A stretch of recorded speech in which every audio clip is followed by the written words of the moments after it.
திடீர்னு ஸ்டாலின் எந்திரிச்சு பேசுறாரு.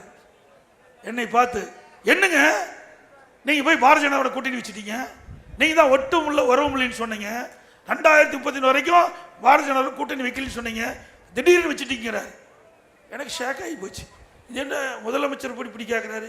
நான் எதிர்த்து சொன்னேன், இது எங்க கட்சிங்க, இது அதிமுக எங்க கட்சி, நாங்க யாரோட வேணாலும் கூட்டணி வைப்போம், அது எங்க விருப்பம், நீ எங்க பயப்படுறீங்க, நீங்க எங்க கதறீங்க அப்படின்னு சொன்னதே அப்படியே அமர்ந்துக்கிட்டார். இப்படிப்பட்ட முதலமைச்சர் பயம் வந்துட்டுது. அதிமுக பாரதிய ஜனதா கூட்டணி வச்சதையுமே பயம் வந்துட்டுது. இன்னொன்னு சொல்றார், அதிமுக பாரதிய ஜனதா கூட்டணியில ஆட்சியில பங்கு கொடுப்பாங்கன்னு. திரு ஸ்டாலின் அவர்களே, நாங்க ஒன்னும் ஏமாளி அல்ல. அதிமுக பெரும்பான்மை இடங்களிலே வெற்றி பெற்று தனி பெரும் ஆட்சி அமைக்கும். எங்களுக்கு கூட்டணி வேணா வேணும், வேண்டானா வேண்டாம், எதை பத்தியும் கவலைப்படல. உன்னை போல வாரிசுக்கு ஆட்சி வருவதற்கு நாங்கள் துடிக்கல. மக்கள் விருப்பம், அதை நாங்கள் நிறைவேற்றுவோம்.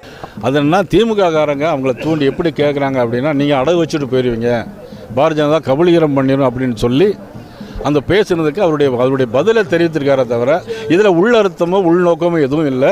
நான் காலையிலே தொலைபேசியில் அண்ணா நீ பேசினேன், இதில் உள்நோக்கமோ எந்த அர்த்தமும் கிடையாது. அதனால் எங்களுடைய தேசிய ஜனநாயக ஆட்சி அமையும்.